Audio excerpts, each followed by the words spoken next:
اب یہ نہیں بتایا گیا کہ کیا کھاؤ اور کیا پیو، کوئی قید نہیں ہے، سب کھاؤ سب پیو سوائے حرام چیزوں کے۔ تو اصل قاعدہ یہ ہے کہ ہر چیز جائز ہے سوائے اس کے جس سے روکا جائے، ہر چیز پاک ہے سوائے اس کے جس کی ناپاکی نظر آ جائے، ہر انسان مکرم ہے، معظم ہے، محترم ہے سوائے اس شخص کے جس کا جرم ثابت ہو جائے۔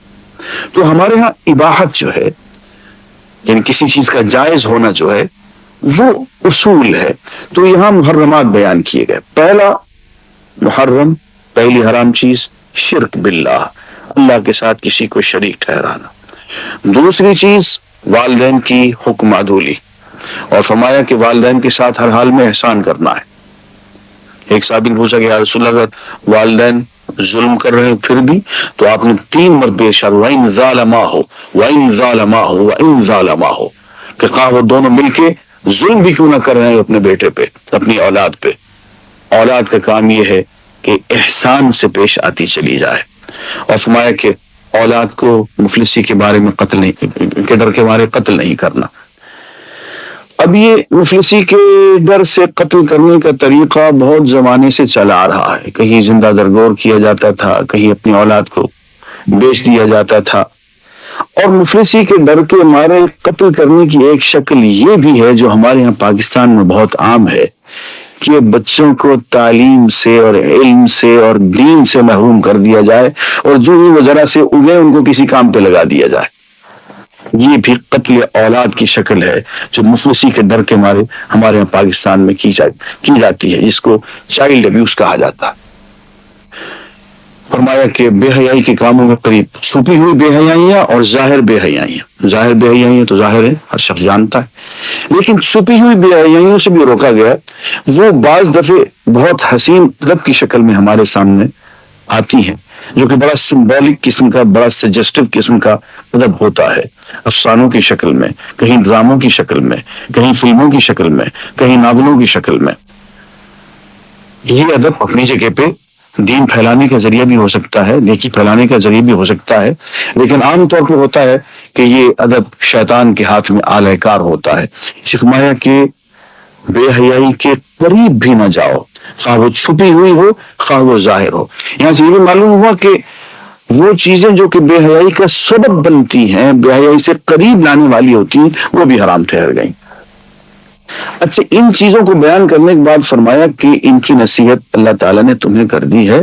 لعلکم تعقلون، تاکہ تم عقل سے کام لو۔ اب یہ 5 چیزیں ہیں جو عرب کے نزدیک، جاہلیت کے نزدیک، جاہلیت میں جو عرب تھے ان کے نزدیک یہ پانچوں چیزیں یہ تھیں، وہ کوئی برائیاں نہیں تھیں، اس لیے کہ ان کے آباء و اجداد ان میں مبتلا تھے اور وہ آباء کے رسوم کے تحت ان کو کر گزرتے تھے۔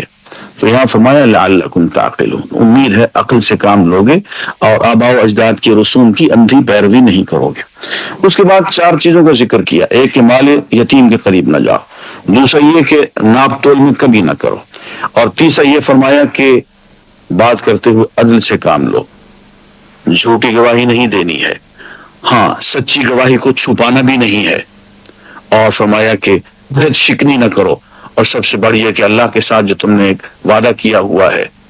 الستو بربکم کے زمانے سے، اس عہد کو پورا کرو۔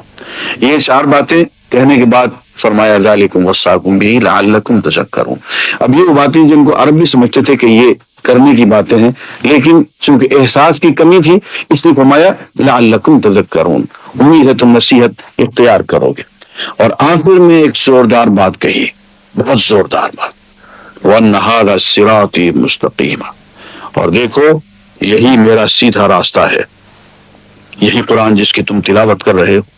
اور یہی احکام جو تم وصول کر رہے ہو، یہ میرا سیدھا راستہ ہے، فَاتَّبِعُوهُ، اس کی پیروی کرو۔ اور اس قرآن کی اگر تم نے پیروی نہ کی، اس کو تم نے سمجھا نہیں، جانا نہیں، مانا نہیں ٹھیک طرح سے، اس پہ غور و فکر و تدبر نہیں کیا، تو پھر کیا ہوگا؟ وَلَا تَتَّبِعُوا السُّبُلَ، تو پھر ادھر ادھر کے راستے، مختلف سبل جسے کہا گیا، سبیل کی جمع، کہ ایک صحیح راستے کو، صراط مستقیم کو چھوڑ دیا تو یہ راستہ اختیار کرو گے، یہ کرو گے، یہ کرو گے، کئی راستے اختیار کرو گے، اور وہ ان میں سے کوئی بھی صراط مستقیم نہیں ہوگا. اور ان راستوں کا کام یہ ہے فَتَفَرَّقَ بِكُمْ عَنْ سَبِيلِهِ، تمہیں اللہ کے راستے سے جدا کر دیں گے اور آپس میں ایک دوسرے سے بھی جدا ہو جاؤ گے، تفرقہ کا شکار ہو جاؤ گے. قرآن مجید میں یہ جگہ یوں بھی ارشاد ہوا کہ وَاعْتَصِمُوا بِحَبْلِ اللَّهِ جَمِيعًا وَلَا تَفَرَّقُوا،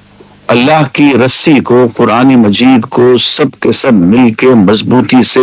تھام لو، وَلَا تَفَرَّقُوا، اور فرقہ فرقہ نہ بنو.